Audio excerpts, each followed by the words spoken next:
English ಅಷ್ಟು ಕೂಡ ಇಲ್ಲಿ ಬರುತ್ತೆ. ಸೊ ಮೊದಲನೇದಾಗಿ ನಿಮಗೆ ಸಂಸ್ಕೃತ ವಿಭಾಗ ಇದು. ಇದನ್ನು ಸಂಸ್ಕೃತ ವಿಭಾಗಕ್ಕೆ ಸ್ವಾಗತಂ ಸುಸ್ವಾಗತಂ.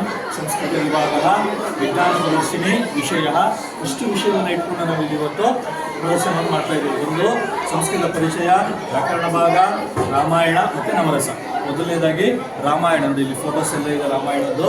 ಹಾಗೆಯೇ ಇಲ್ಲಿ ಕನ್ನಡ, ಸಂಸ್ಕೃತ ಆ್ಯಂಡ್ ಇಂಗ್ಲೀಷ್ ಮೂರರಲ್ಲೂ ಕೂಡ ರಾಮಾಯಣದ ವಿವರಣೆ ಇದೆ. ಅಷ್ಟನ್ನು ಕೂಡ ನಾವು ಇಲ್ಲಿ ಮಾಡ್ತಾ ಇದ್ದೇವೆ. ಸೊ ನೆಕ್ಸ್ಟ್ ಬಂದು ಸಂಸ್ಕೃತವನ್ನು ಹೇಗೆ ತಿಳಿಬೇಕು ನಾವು ಅನ್ನೋದ್ರ ಬಗ್ಗೆ ಸಂಸ್ಕೃತ ಪರಿಚಯ ಅಂತ ಹೇಳಿ ಹಾಕಿ, ಸೊ ಅದರಲ್ಲಿ ಕೂಡ ನಾವು ಮೇನ್ ಇರ್ತಕ್ಕಂಥದ್ದು ಯಾವುದು ಶಬ್ದಗಳು, ಕ್ರಿಯಾಪದಗಳು ಅವೆಲ್ಲವನ್ನು ಹಾಕಿ ಮಾಡಿದ್ವಿ ಚಾರ್ಟ್ ಎಲ್ಲ ಮಾಡಿದ್ವಿ ಇಲ್ಲಿ. ಸೊ ಇದಿಷ್ಟು ಕೂಡ ಸಂಸ್ಕೃತದ್ದು. ಇದು ಸಂಸ್ಕೃತ ಪ್ರಾರ್ಥನೆ ಪ್ರತಿನಿತ್ಯ ಕೂಡ ನಾವು ಹೇಳ್ಕೊಳ್ತಕ್ಕಂತಹ ಶ್ಲೋಕಗಳು, ಶಬ್ದಗಳೆಲ್ಲ ಇದೆ. ಇಲ್ಲಿ ಇಷ್ಟು ಸಂಸ್ಕೃತ ಭಾಗ. ಸೊ ಇಲ್ಲಿಂದ ಈ ಕಡೆ ಕನ್ನಡ. ಸೊ ಇದಿಷ್ಟು ಕನ್ನಡ ಭಾಗಕ್ಕೆ ಸಂಬಂಧಪಟ್ಟಂತಹದ್ದು. ಅಕ್ಕ ಮಹಾದೇವರಿಲ್ಲ, ಹೊರಗಡೆ ಹೋಗಿದ್ದಾರೆ, ಬರ್ತಾರೆ ಒಂದು ಸ್ವಲ್ಪ ಹೊತ್ತು.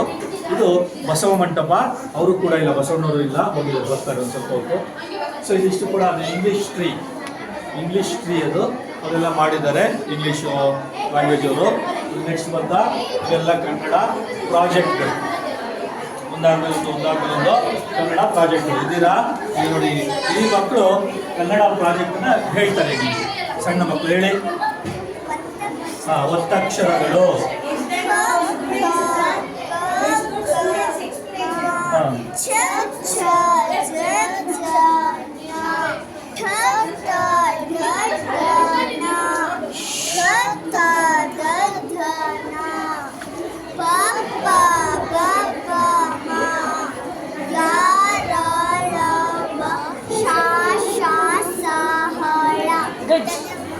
ನೆಕ್ಸ್ಟ್ ಮ್ಯಾಮ್ ಕನ್ನಡ ನಾಡಿನ ಇತಿಹಾಸ.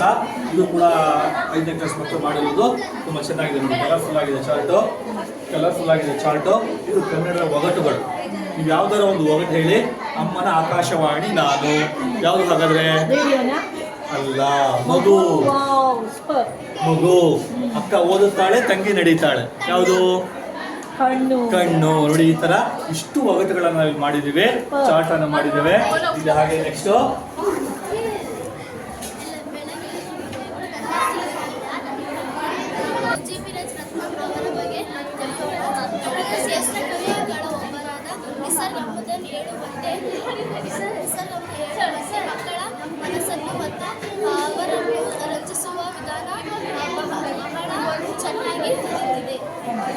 नई दिल्ली के केंद्र में 40 किलोमीटर ऊंचा इंडिया गेट जो एक चौड़ाई के बराबर 8 फीट की तरह अर्थ टॉपी है। लगभग अपने प्राय से योग 70,000 भारतीयों याद करता है जिन्होंने प्रथम विश्व युद्ध के दौरान ब्रिटिश सेना के लिए अपनी जान गंवाई थी।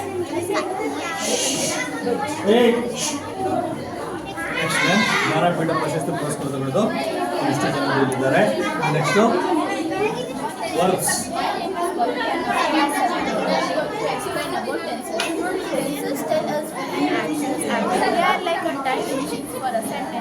Showing if something happened in the past is happening now.